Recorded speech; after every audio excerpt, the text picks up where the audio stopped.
Good morning students. My name is Dr. Archana Kumari, APSM College Barauni, department of political science. आज का topic है sovereignty. आज first unit में हम जानेंगे कि सॉवरेंटी आखिर होता क्या है, उसका इंट्रोडक्शन, मीनिंग, डिफिनेशन और उसके एस्पेक्ट्स, उसके पहलुओं के बारे में जानेंगे। सेकेंड यूनिट में फिर नेक्स्ट क्लास में बताएंगे। तो सबसे पहले हम जानेंगे संप्रभुता होता क्या है। जैसा कि हम पहले क्लास में बता चुके हैं कि संप्रभुता राज्य का चौथा और अनिवार्य तत्व है।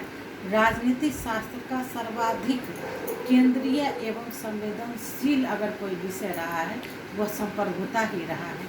यह एक विशिष्ट शक्ति है जो राजनीतिक शास्त्र के अंतर्गत एक केंद्रीय तत्व के रूप में माना जाता है।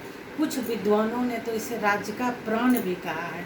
लॉस्की ने भी इस संदर्भ में लिखा है कि राज्य को अन्य सभी प्रकार के मानवीय संगठनों से पृथक अगर कोई करता है तो वह संप्रभुता ही है। ग्रोसियस ने भी इस संदर्भ में लिखा है कि अपनी इच्छा से किसी राज्य के साथ संधि कर सकता है। इसी के आधार पर बिलोवी ने भी कहा है कि sovereignty is the supreme will of the state. लेकिन इन सब के अलावा संप्रभुता की ऑस्टिन ने जो परिभाषा दी है, डिफिनेशन दी है, वह सबसे बेस्ट है। उनके अनुसार, ऑस्टिन के अनुसार, किसी समाज का अधिकतर भाग एक निश्चित प्रधान व्यक्ति की आज्ञा का साधारणतः पालन करता है। उस निश्चित प्रधान व्यक्ति को साधारणतः किसी अन्य प्रधान की आज्ञा नहीं माननी पड़ती है तो उस समाज में वह निश्चित व्यक्ति संप्रभु होता है तथा वह समाज स्वतंत्र राज्य होता है। अर्थात संप्रभुता जो है वो संप्रभु होता है, वो सुप्रीमो होता है, उसके ऊपर कोई अन्य शक्ति नहीं होती है। अब इसके मीनिंग के बारे में हम जानेंगे, आखिर संप्रभुता होता क्या है। संप्रभुता क्या है? अंग्रेजी शब्द सॉवरेंटी का हिंदी रूपांतर है।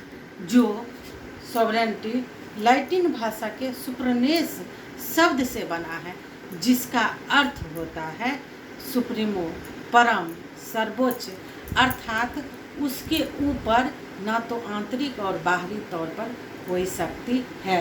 जैसे कि संप्रभुता अंग्रेजी शब्द सॉवरेंटी का हिंदी रूपांतर है, जो लैटिन भाषा के सुप्रीमेस शब्द से बना है, जिसका अर्थ परम या सुप्रीमो होता है। अर्थात स्वतंत्र राज्य में एक ऐसी अंतिम सत्ता है जिसके आगे अपील नहीं होती है।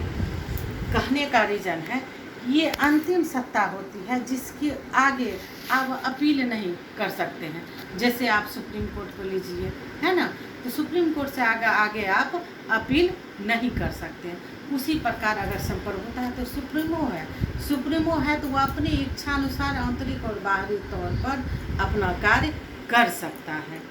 अब जहाँ तक है इसके पहलुओं को, इसके स्वरूप के बारे में हम जानेंगे। एस्पेक्ट ऑफ सॉवरेंटी, संप्रभुता के पहलू। संप्रभुता के दो पहलू हैं। पहला है इंटरनल सॉवरेंटी, आंतरिक संप्रभुता।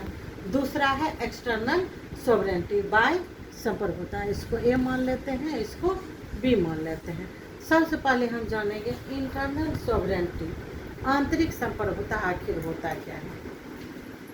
आंतरिक संप्रभुता, जैसा कि सेंटेंस से ही लगता है कि राज्य के अंदर इनके ऊपर किसी प्रकार का नियंत्रण नहीं रहता है। अर्थात इनके आदेशों का पालन उस राज्य में रहने वाले सभी व्यक्तियों को मानना पड़ता है। दूसरा बी में आ जाते हैं एक्सटर्नल सॉवरेंटी, बाह्य संप्रभुता। तो यहाँ पे दूसरे पॉइंट पे आ जाते हैं कि बाह्य संप्रभुता है ना, एक्सटर्नल सॉवरेंटी, कि राज्य के अंदर तो है ही, राज्य के बाहर भी उसके ऊपर किसी का नियंत्रण नहीं है। वो सुप्रीमो होता है, सर्वोच्च होता है। राज्य के बाहर भी उसके ऊपर किसी प्रकार का किसी का नियंत्रण नहीं है। वह अपनी इच्छा अनुसार किसी राज्य के साथ, किसी देश के साथ संधि कर सकता है, समझौता कर सकता है। उसके ऊपर कोई दबाव नहीं डाला जा सकता है। संक्षेप में यही कहा जा सकता है कि संप्रभुता जो है सुप्रीमो होता है, न तो राज्य के अंतर्गत और न राज्य के बाहर किसी भी तौर पर उसके ऊपर कोई दबाव नहीं डाला जा सकता है। फिर नेक्स्ट क्लास में हम इसके सेकेंड यूनिट के बारे में जानेंगे। चलिए, धन्यवाद, थैंक यू।